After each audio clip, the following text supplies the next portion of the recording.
On 29 May 2004, a Saturday, 4 men armed with guns and bombs attacked 2 oil industry installations and a residential compound in Khobar, Saudi Arabia, the hub of the Saudi oil industry. Over approximately 25 hours, the gunmen, describing themselves as members of the Jerusalem Squadron, or Jerusalem Brigade, killed 22 and injured 25, mainly third-country national personnel working in Khobar. Their targets were the Arab Petroleum Investments Corporation building and the Al Khobar Petroleum Center, and a foreign workers' housing complex, the Oasis compound, in the Gulf city of Khobar. Their victims included 19 foreigners from 9 countries, 8 people from India, 3 from the Philippines, 2 from Sri Lanka, 1 each from Sweden, Italy, England, the United States, South Africa and Egypt.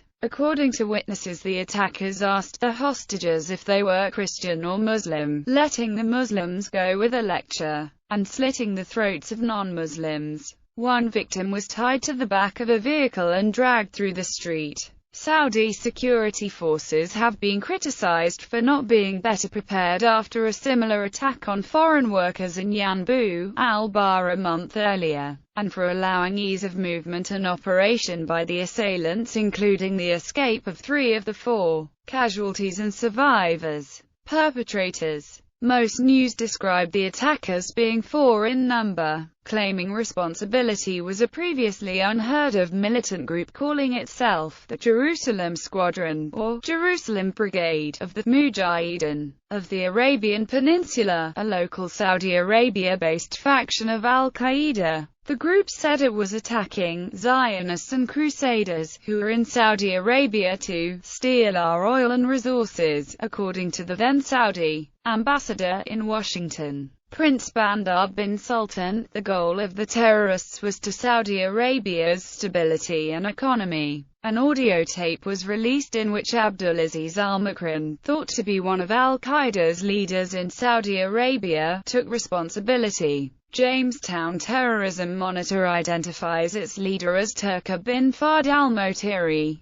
Kidnappers asked the hostages if they were Christian or Muslim, letting the Muslims go, and slitting the throats of non-Muslims. In a 3,000-word account of the killings posted on a website by the operations commander, Fawaz bin Muhammad al-Nashmi, Nashmi describes the killing of an Italian expatriate after the captive has pleaded for his life. Brother Hussein spotted the Italian infidel out. He pointed his weapon at him and ordered him to approach. The infidel lout approached. We examined his identification papers and decided to contact Al Jazeera so that he could address his countrymen and send them a message warning against fighting a war against Islam and its people. We would then cut his throat to send a message to the Italians who are fighting our brothers in Iraq and to the idiot leader of Italy, who wants to confront the lions of Islam. We contacted Al Jazeera. I told the announcer to talk to him, the Italian. He began to talk to him. The announcer asked me, "Does he speak English?" I told the announcer, "Do you have Italian translators?" He said, "Yes." I said, "So let him speak his language." He spoke for several minutes. I asked the announcer, "Did you record that?" He said, "Yes." Then the hero NIMR cut his throat.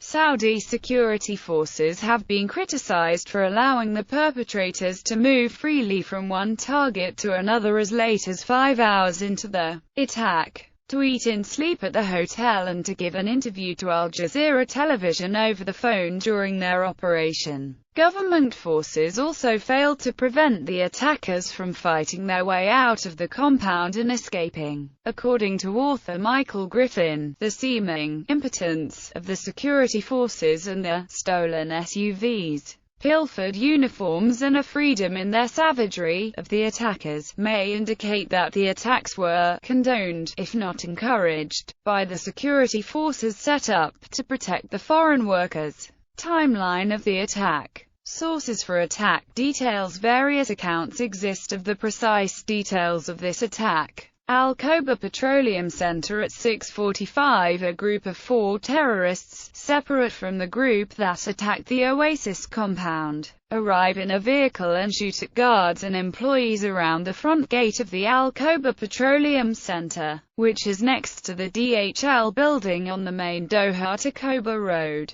An American and 2 Filipinos protecting the American were killed. Arab Petroleum Investments Corporation building at 7:15. Terrorists in a vehicle attacked the Epicorp compound. The compound is a quarter of a mile away down the Khobar Dammam highway next to Raqqa compound. They used an RPG on the gatehouse and killed 2 security guards. A school bus was coming out at the time and was shot at, killing a 10-year-old Egyptian boy who was the son of an Epicorp employee. Michael Hamilton, British, a leading member of the Epicorp Corporation, who had just dropped his wife off, arrived at the gate. His car was shot at and the gunman dragged him out of the car still alive and tied him to the back of their 4-wheel drive vehicle, driving up the Raqqa road to the Dammam highway. Hamilton's facial features were unrecognizable when his body and car were later found dumped under a causeway. The terrorist vehicle with Hamilton tied behind made it as far as the intersection lights before a Saudi civilian rammed the car off the road.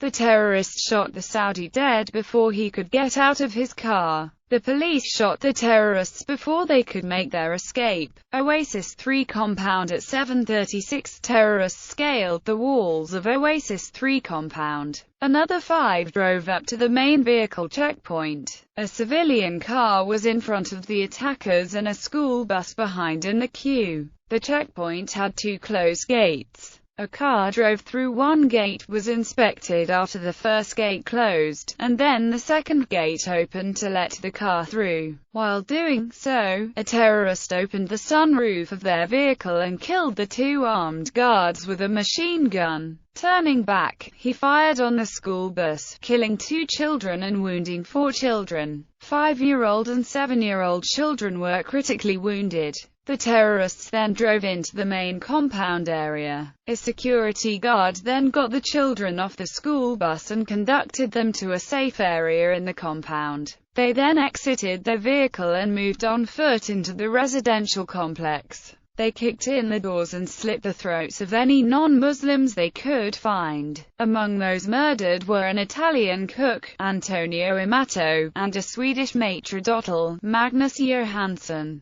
both of whom had taken jobs in Saudi Arabia for the higher pay. Both were beheaded. The terrorists killed 1 American, Frank Floyd, an assistant marketing director for Resources Sciences Arabia Limited. Most of the killings took place inside the compound's Italian restaurant, Casa Mia, where Amato and Johansson worked. According to an account by terrorist Fawaz al-Nashimi, captives were also executed with bullets to the head. In the morning, the terrorists ate breakfast in the restaurant. They then returned to the first floor with the intention of killing Hindus. 8 Indians were killed. Al-Nashmi lists 3 cohorts: Naima al-Bakmi, Hussein, and Nadir. Booby traps were placed at the exits of the Soho Towers Hotel. Al-Nashmi and 2 cohorts then escaped over the wall and stole a car to make a getaway. This was despite the compound being surrounded by soldiers and reporters with live television. We were now on a road with trees shadowing the way, and all the security forces thought we were still in the hotel, Nashmi wrote. Naima al-Bakmi was wounded while firing out of his vehicle, and was captured.